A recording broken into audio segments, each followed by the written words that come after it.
विद्यार्थियों, आज हम पढ़ेंगे ब्रिटिश संविधान की विशेषताएं। देखिए, संविधान जीवन का मार्ग होता है जिसे प्रत्येक राज्य अपने लिए चुनता है। प्रत्येक राज्य अपनी परिस्थितियों के अनुसार अपने लिए मार्ग चुनता है और इसी प्रकार इसलिए हर राज्य का अपना एक अलग संविधान होता है। ब्रिटेन ने भी अपने लिए अपनी परिस्थितियों के अनुसार अपने जीवन का मार्ग चुना या अपने लिए अपना संविधान चुना, जिसकी कुछ विशेषताएं हैं। सबसे पहली विशेषता है ब्रिटिश संविधान की कि विकसित संविधान। देखिए, संविधान दो प्रकार के होते हैं, एक निर्मित संविधान और एक विकसित संविधान। निर्मित संविधान वह संविधान होता है जिसका निर्माण किसी संविधान सभा के द्वारा एक निश्चित समय और एक निश्चित स्थान पर बैठकर जिसका निर्माण किया जाता है। जैसे भारत, अमेरिका, फ्रांस इत्यादि देशों के संविधान जो है वो निर्मित संविधान की श्रेणी में आते हैं। और विकसित संविधान वह संविधान होता है जिसका निर्माण जो है वो धीरे धीरे होता है और इस ब्रिटेन जो है इसी श्रेणी में आता है। ब्रिटिश संविधान ने जो आज अपना स्वरूप प्राप्त किया है वो सदियों के विकास का परिणाम है। वो किसी एक दिन में संविधान नहीं बना है, बल्कि धीरे धीरे सदियों के विकास के पश्चात उसने अपने स्वरूप को प्राप्त किया। वहाँ पर यदि हम संवैधानिक विकास की दृष्टि से देखें तो सबसे पहले वहाँ पर 5वीं सदी में वहाँ पर राजतंत्र का उदय होता है। वहाँ पर 5वीं सदी से लेकर 1066 तक का जो समय है वो एंग्लो सैक्सन काल के नाम से जाना जाता है और इस दौरान वहाँ पर राष्ट्रपति जैसी संस्था का उदय और उसका विकास दिखाई देता है। उसके पश्चात 13वीं सदी में हमें वहाँ पर संसद जैसी संस्था का प्रारंभ दिखाई देता है।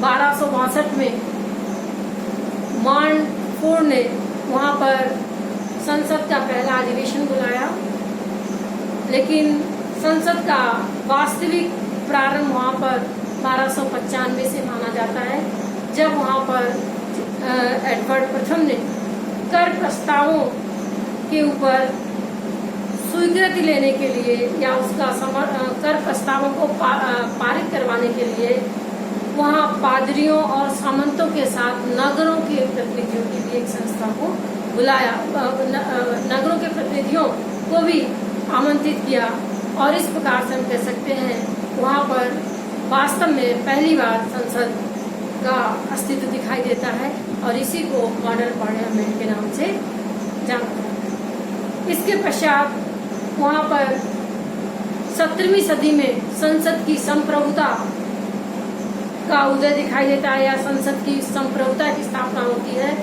1689 में इंग्लैंड में गौरवपूर्ण क्रांति के पश्चात वहाँ पर जो है वहाँ की जनता ने विलियम तृतीय और मैरी को संयुक्त रूप से जो है अपना शासक बनाया और उनसे जो है कुछ मांगे रखी अपनी और उन मांगों को या उन शर्तों को सम्राट के द्वारा स्वीकार कर लिया गया और इस प्रकार से हम कह सकते हैं कि वहाँ पर संसद की संप्रभुता का उदय होता है। और उसके पश्चात ब्रिटेन में धीरे धीरे ब्रिटेन की शासन व्यवस्था का लोकतंत्रीकरण का युग प्रारंभ होता है और धीरे धीरे ब्रिटेन का शासन जो है वो लोकतंत्र की ओर बहता नजर आता है। दूसरी विशेषता है विकसित अलिखित संविधान। संविधान दो प्रकार के होते हैं, एक लिखित और दूसरा अलिखित। सामान्यतः सभी देशों का ये मानना होता है कि शासन व्यवस्था के लिए संविधान का एक लिखित दस्तावेज के रूप में होना जरूरी है। लेकिन ब्रिटेन का संविधान विश्व का ऐसा संविधान है जो लिखित की जगह अलिखित संविधान का विश्व में एक उदाहरण है। अलिखित संविधान वह संविधान होता है जिसका अधिकांश भाग जो है वो अलिखित होता है। ब्रिटेन के संबंध में भी हम कह सकते हैं कि वहां पर संविधान का कुछ भाग लिखा हुआ भी है और अधिकांश भाग अलिखित है। जैसे वहां पर 1215 का मैग्ना कार्टा एक्ट, 1628 का अधिकार याचना पत्र, 1689 का अधिकार पत्र, 1937 का सम्राट परिनियम और 1911 और 1949 के संसदीय नियम इत्यादि कुछ भाग लिखित है। लेकिन वहाँ ब्रिटेन में अधिकांश भाग जो है संविधान का अधिकांश भाग जो है वो प्रथाओं और परंपराओं पर आधारित है और इसीलिए हम कह सकते हैं कि उसका अधिकांश भाग अलिखित होने के कारण ही थॉमस पेन और डी टॉक विले जैसे विचारक हैं, उन्होंने ब्रिटेन के संविधान के अस्तित्व पर ही प्रश्न चिन्ह लगाया है। थॉमस पेन जैसे विचारक कहते हैं कि जहां पर प्रत्यक्ष रूप में संविधान को प्रस्तुत नहीं किया जा सकता है वहां पर किसी प्रकार का कोई संविधान हो ही नहीं सकता। इस प्रकार से कह सकते हैं कि ब्रिटेन का संविधान अलिखित संविधान की श्रेणी में आता है। लचीला एवं सुपरिवर्तनशील संविधान, तीसरी विशेषता है लचीला एवं सुपरिवर्तनशील संविधान। संविधान दो प्रकार के होते हैं, एक कठोर संविधान और दूसरा लचीला संविधान। कठोर संविधान वह संविधान होता है जहां पर संविधान में परिवर्तन के लिए एक विशेष प्रक्रिया को अपनाया जाता है। साधारण कानून निर्माण की प्रक्रिया से भिन्न एक विशेष प्रक्रिया को अपनाया जाता है, उसे कठोर संविधान कहते हैं। लेकिन और ब्रिटेन का संविधान कठोर संविधान न होके लचीला संविधान कहलाता है, क्योंकि यहाँ पर जिस विधि से संसद सामान्य कानून में परिवर्तन कर देती है उसी विधि से संविधान में भी परिवर्तन कर दिया जाता है। और इसीलिए इसी बात को एंसन जैसे विद्वान ने इंगित किया है कि हमारी संसद जो है वो चिड़ियों की रक्षा, सेल मछलियों की रक्षा के लिए कानून बना सकती है, लाखों नागरिकों को राजनीतिक शक्ति प्रदान कर सकती है और शक्तियों का नवीन क्षेत्रों में वितरण कर सकती है।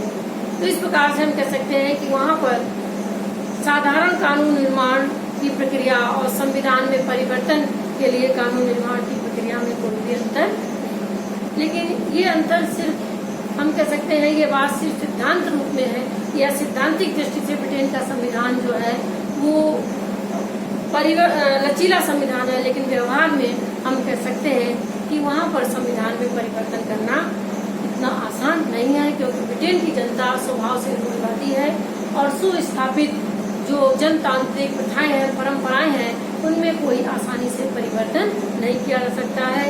इसका उदाहरण हम कह सकते हैं कि वहाँ पर ये 1911 का संसदीय अधिनियम इसका उदाहरण दिया जा सकता है, क्योंकि वहाँ पर ये प्रथा या परंपरा बन गई है कि संविधान में यदि कोई परिवर्तन करना है तो उसके लिए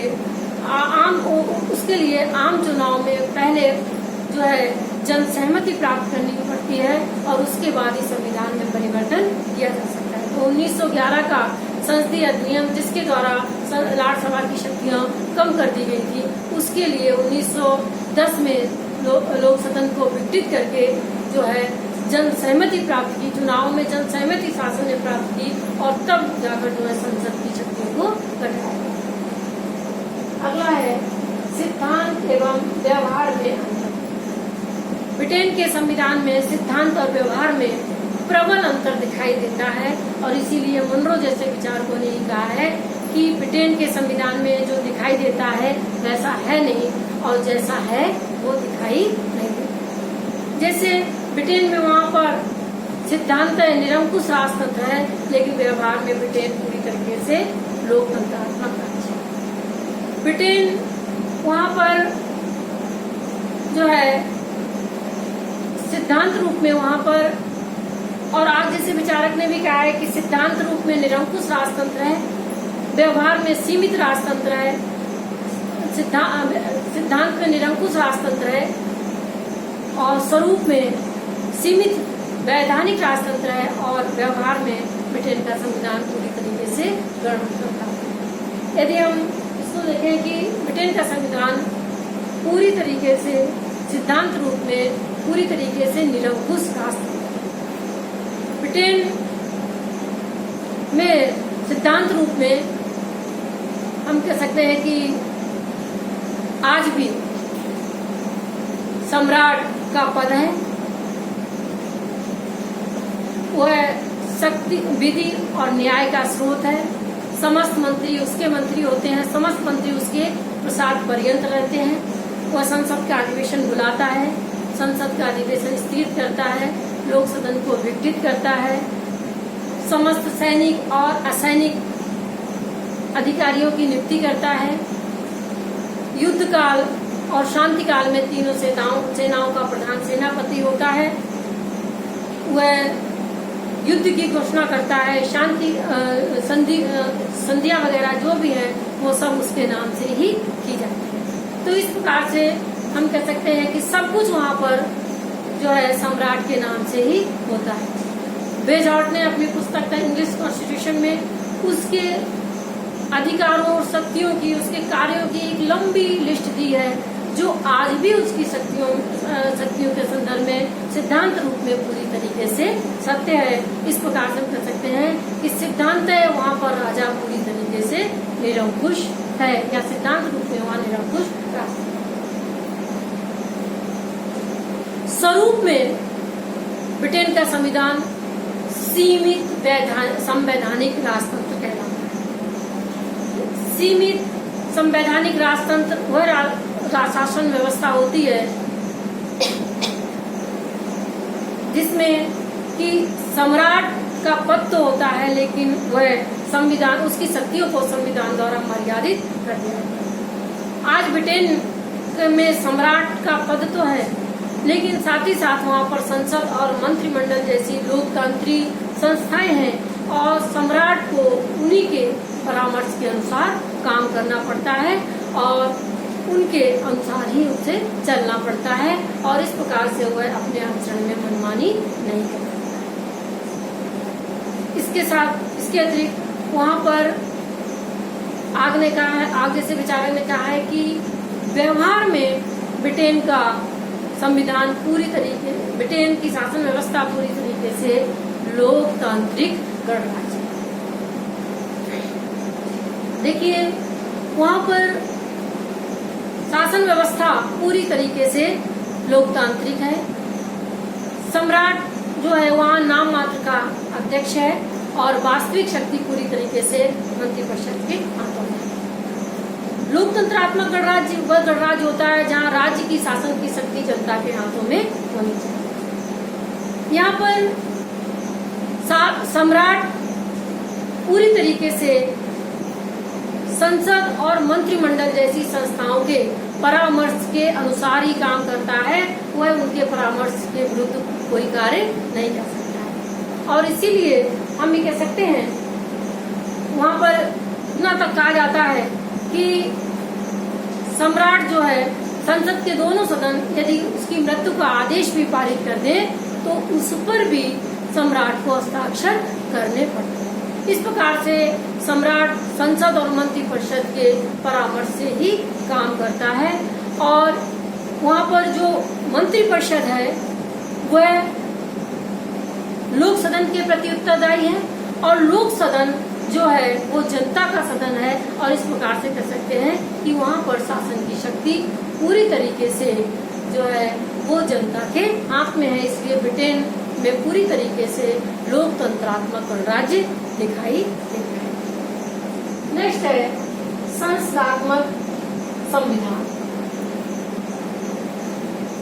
संस्थात्मक शासन व्यवस्था। देखिए संस्थात्मक शासन व्यवस्था की जो 3 प्रमुख विशेषताएं हैं वो ब्रिटेन के संविधान में हमें दिखाई देती है। सबसे पहली कि वहाँ पर दोहरी, सबसे पहली विशेषता कि दोहरी कार्यपालिका। ब्रिटेन में दोहरी कार्यपालिका है, एक सम्राट नाम मात्र की कार्यपालिका और मंत्रिमंडल वहां पर वास्तविक है। दूसरी संस्थात्मक व्यवस्था की विशेषता कि संसद और कार्यपालिका और विधायिका में घनिष्ठ संबंध। ब्रिटेन में हमें कार्यपालिका और विधायिका में घनिष्ठ संबंध दिखाई देता है। कार्यपालिका के सदस्य संसद में से लिए जाते हैं और कार्यपालिका ही कानून निर्माण के क्षेत्र में संसद का नेतृत्व करती है। तीसरी संस्थात्मक शासन व्यवस्था, संस्थात्मक शासन की विशेषता भी हमें दिखाई देती है कि कार्यपालिका के कार्यकाल की अनिश्चितता।